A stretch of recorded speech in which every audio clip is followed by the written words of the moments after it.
क्षेत्रीय लोधा समाज द्वारा अवंतीबाई लोधी बलिदान दिवस मनाया।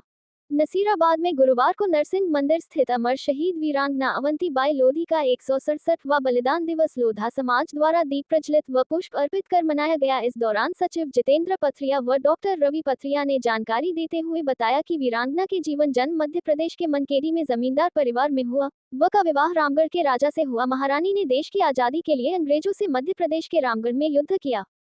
उन्होंने अंग्रेज डिप्टी कमिश्नर वाशिंगटन को 2 बार हराया व तीसरी बार धोखे के कारण उन्हें वीरगति को प्राप्त हुई। कार्यक्रम में समाज अध्यक्ष योगेश पथरिया, सीताराम पथरिया, सोहन लाल, प्रकाश भीम सिंह पथरिया, हंसराज, हितेंद्र, शंकर, सुरेंद्र पथरिया, देवकरण जी उपस्थित रहे। जैसे कि हमारे सचिव जी ने बताया, आज महारानी वीरांगना अवंतीबाई लोधी जी के बलिदान दिवस को मनाने के लिए हम यहाँ उपस्थित थे और सचिव जी ने भी बहुत अच्छी जानकारी दी इस बारे में। महारानी जी के बारे में कुछ और तथ्य है जो कि मैं आपको बताना चाहूँगा। जैसे कि महारानी जी का अंग्रेज़ों से जो युद्ध हुआ था ना, वो युद्ध जनता की भलाई के लिए हुआ था। उस समय उनके राज्य में अकाल पड़ा था। अंग्रेज़ों ने कहा था कि टैक्स दो, महारानी ने कहा था अकाल पड़ा है, टैक्स मैं दूंगी अपने खजाने से, लेकिन अंग्रेज़ों ने कहा कि नहीं, जनता से लो। तो महारानी जी का अंग्रेज़ों का इसी बात पे झगड़ा हुआ था। तो महारानी जी के पास अंग्रेज़ों ने अपना प्रतिनिधित्व भेजे, तो महाराज जी ने उनको बेइज्जत करके भगा दिया। इस बारे में उनका झगड़ा हुआ। वहाँ से अंग्रेज जो अफसर था उसका नाम था वॉशिंगटन। पहला युद्ध वो महारानी जी से हार गया, फिर दोबारा आया, दूसरा युद्ध वो हार गया। दूसरे युद्ध में वॉशिंगटन का बेटा महारानी जी के पास रह गया था, तो उन्होंने उसको नहीं मार करके उसको वापस लौटाया, जो कि एक बहुत बड़ी बात थी। उसके बाद फिर महारानी जी को धोखे से इन्होंने घेर लिया था और ये कहा जाता है कि महारानी जी को जब तक उसने बख्तर पहना है तो कोई हरा नहीं सकता था। महारानी जी अपने पितरों के तर्पण के लिए वहाँ पूजा कर रही थी, जो कि बख्तर उतार के करते।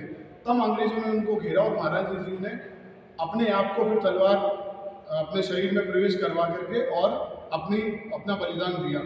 और इनका जो समाधि स्थल है वो कई वर्षों तक ऐसे ही पड़ा रहा, किसी को नहीं पता था। जब कुछ लोग वहाँ पहुँचे, आदिवासी इलाका, आदिवासियों से पूछा कि आप लोगों ने ये इस इलाके को ऐसे घेर क्यों रखा है।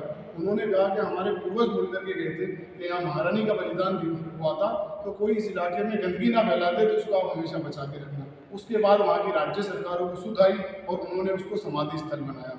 अवंतीबाई जी के नाम से अभी एक बांध है, बरगी बांध, वहीं जबलपुर के आसपास, उसका नाम भी अवंतीबाई लोधी डैम कर दिया गया है। तो इस तरह की थी हमारी अवंतीबाई लोधी। आपका नाम? मेरा नाम डॉक्टर रवि होती। आज रानी अवंतीबाई लोधी का 167वां बलिदान दिवस मनाने के लिए लोधा समाज के सभी गणमान्य व्यक्ति यहाँ मौजूद है। और रानी अवंतीबाई का जन्म 1831 16 अगस्त को मकड़खेड़ी गांव में मध्य प्रदेश में हुआ था। रानी अवंतीबाई शुरू से ही जुझारू, निडर और साहसी रही। इनके पिता श्री जुझार सिंह जी ने इन्हें शुरू से ही अपने राजवंश को संभालने की जिम्मेदारियां दी और इन्होंने 1857 की क्रांति, जो प्रथम स्वतंत्रता संग्राम में प्रथम लड़ाई लड़ी गई, उसके अंदर इन्होंने लीडरशिप की और 20 मार्च 1858 में वीर गति को प्राप्त हुई। ऐसी धन्य हमारी अवंतीबाई और समाज का धन्य है जिसने ऐसी वीरांगना को जन्म दिया। और इस राजवंश को हम लोग तहे दिल से धन्यवाद करते हैं जिन्होंने ऐसी वीरांगना हमारे समाज को सौंपी और हमारे देश को समर्पित की, जिससे हमारा देश आज आज़ादी का पर्व बना रहा है।